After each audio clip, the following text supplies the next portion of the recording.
अस्सलाम वालेकुम दोस्तों, कैसे हैं आप सब। उम्मीद करती हूँ अल्लाह ताला के करम से सब खैर खैरियत से होंगे। आज मैं आपके साथ काली दाल यानी कि साबुत मसूर की रेसिपी शेयर करने लगी हूँ। इसे मलका मसूर भी कहा जाता है। आज मैं आपके साथ साबुत मसूर की दाल बनाने की इतनी आसान रेसिपी शेयर करूंगी कि 10 साल की बच्ची भी इजीली बना लेगी। सिंपल सा तड़का लगाएंगे, ज़्यादा झंझट में नहीं जाना और इसी से ही मैं आपको टेस्ट डेवलप करके दिखाऊंगी इंशाल्लाह ताला। तो चलिए मज़ेदार सी मसूर दाल की रेसिपी को बनाना सीखते हैं। बिस्मिल्लाहिर्रहमानिर्रहीम। सबसे पहले इसके लिए मैंने ले लिए हैं हाफ के जी साबुत मसर। दो कलर्स में आते हैं, लाइट ब्राउन और डार्क ब्राउन। डार्क ब्राउन ज़्यादा पुराने होते हैं और जो लाइट ब्राउन होते हैं वो ज़रा फ्रेश होते हैं, तो आप भी लाइट ब्राउन कलर के लें, देख के लें। दोनों कलर मिक्स हों तो बिल्कुल भी मत लें। अच्छा जी, ये तो हो गई दाल की पहचान कि आपने किस तरह की दाल लेनी है। और दूसरी अहम बात ये है कि हमने इसको बिल्कुल भी भिगो के नहीं रखना, 10 मिनट भी नहीं। जिस टाइम इसको हमने पकाना है उसी टाइम हमने इसको धो लेना है अच्छी तरह। 5 से 6 पानियों से निकाल के इसको धो लें और फिर फ़ौरन से पका लें। अगर इसको भिगो के रखा जाए तो इसका छिलका अलग हो जाता है, दाल अलग हो जाती है, जिससे इसका टेस्ट सारा ख़राब हो जाता है। ठीक है, यहाँ पर मैंने दाल को अच्छी तरह धो के कुकर में डाला है। एक मीडियम साइज़ की प्याज को बारीक काट के डाला है। एक बड़ा चम्मच मैं इसमें डाल रही हूँ अदरक लहसुन की पेस्ट का। अदरक लहसुन की पेस्ट डालने के बाद यहाँ पर मैंने 2 स्मॉल साइज़ के टमाटर लिए हैं, वो मैंने बीच में से कट करके डाल दिए हैं। आप चाहो तो यहाँ टमाटरों की प्योरी बना के भी डाला जा सकता है। कुकर में डालने का मकसद सिर्फ ये है कि जल्दी से पक जाएं, क्योंकि गर्मी का सीज़न अपने अरूज पर है। चलें जी, अब डालेंगे नमक हस्ब ज़रूरत और लाल मिर्च भी अपनी पसंद के हिसाब से डाल दें जितनी आपको पसंद हो। हल्दी इसमें जाएगी हाफ टी स्पून के बराबर। धनिया पाउडर जाएगा इसमें 1 छोटी चम्मच के बराबर। ज़ीरा पाउडर भी मैं इसमें डाल दूंगी 1 छोटी चम्मच। और यहाँ पर मैं इसमें ऐड कर दूंगी 2 गिलास पानी। चलें जी, मिक्स कर लेंगे और फिर मैं इसको प्रेशर लगाऊंगी 8 से 10 मिनट का। अगर आप इसको कढ़ाई में बनाएंगे तो ये डबल टाइम में पकेंगे, कुकर में ये 8 से 10 मिनट ले लेंगे। ठीक है, तो यहाँ 8 से 10 मिनट पूरे हो चुके हैं, तो कवर हटाएंगे। ये देखें जी, माशाल्लाह से हर चीज़ रेडी है। हमारी मसर जो है वो बड़े प्यारे तरीके से नरम हो चुके हैं, गल चुके हैं।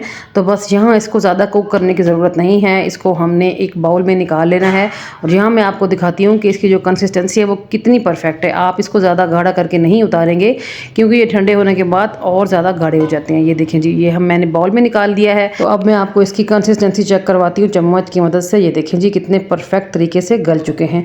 अगर ये गले हुए ना होते तो दाल अलग दिख रही होती और पानी अलग दिख रहा होता। ठीक है, तो यहाँ पर हमारी दाल हो गई है रेडी। और अब हम एक तड़का रेडी करेंगे। 2 से 3 टेबल स्पून के बराबर मैंने घी लिया है। घी हल्का गर्म हुआ तो फिर मैंने इसमें हाफ टेबल स्पून भर के डाल दिया है सफ़ेद साबुत ज़ीरा। और 5 से 6 मैंने इसमें डाली हैं तड़के वाली गोल लाल मिर्च, जिसे गोला मिर्च भी कहते हैं। इसको हमने हल्का सा क्रैकल करना है, ज़्यादा क्रैकल नहीं करना, क्योंकि ज़ीरा भी फ़ौरन से कलर पकड़ लेता है और ये मिर्च जो है फ़ौरन काली हो जाती है। तो जैसे ही ये नरम होंगे तो मैं इसको उतार दूँगी और तड़का लगा देंगे। बिस्मिल्लाहिर्रहमानिर्रहीम। ये देखिए जी, तड़का लग चुका है और खुशबुएं सुपर डुपर हैं, बहुत ज़बरदस्त महक आ रही है। तो कैसी लगी आपको मसर बनाने की मेरी ये आसान तरीन रेसिपी, ज़रूर बताना है आपने। रेसिपी अगर अच्छी लग रही है तो लाइक कर दिया करें और चैनल को भी सब्सक्राइब कर लें अगर आपने अभी तक मेरे चैनल को सब्सक्राइब नहीं किया।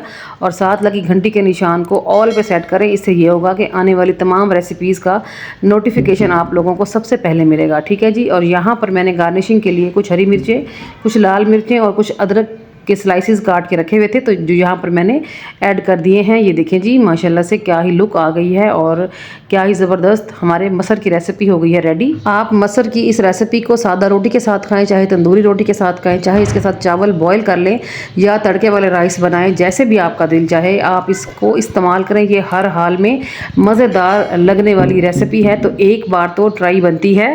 हमारे यहाँ मसर की दाल को उबले हुए चावलों के साथ पसंद किया जाता है, तो मैंने चावल उबाल लिए थे और यहाँ पर मैं अपनी एक प्लेट रेडी करने लगी हूँ। तो ये देखिए जी, माशाल्लाह लग रही है ना टेम्पटिंग। मुंह में पानी आ रहा होगा हल्का हल्का, यकीनन आ रहा होगा, क्योंकि ये एक गर्मियों की बेहतरीन डिश है, हर दिल अजीज़ डिश है। तो आप इसको एक बार लाजमी ट्राई करेंगे ना तो फिर हमेशा ऐसे ही बनाना चाहेंगे। ठीक है जी, यहाँ पर मेरी प्लेट हो गई है रेडी। तो मैं अब आपको ट्राई करके दिखाती हूँ कि लग कैसी रही है हमारी आज की रेसिपी, खाने में कैसी है। ये देखें जी, मैंने एक बाइट बना लिया है। बिस्मिल्लाहिर्रहमानिर्रहीम। बहुत टेस्टफुल रेसिपी है, आप लोग एक बार इसको ज़रूर बनाएं। यकीन करें, मैंने इसको खाना स्टार्ट किया तो हाथ रोकना मुश्किल हो रहा था। तो ये देखें जी, क्या ही ज़बरदस्त कॉम्बिनेशन है मसूर की दाल का उबले हुए चावलों के साथ। तो ये थी मेरी आज की रेसिपी, कैसी लगी ज़रूर बताना है आपने। तो चलती हूँ, आज के लिए इतना ही। कल फिर मुलाकात होगी किसी और अमेजिंग और मज़ेदार सी रेसिपी के साथ। तब तक अपना और अपने प्यारों का रखें ढेर सारा ख्याल, मुझे रखें दुआओं में याद। ओके जी, अल्लाह हाफिज़, थैंक्स फॉर वॉचिंग।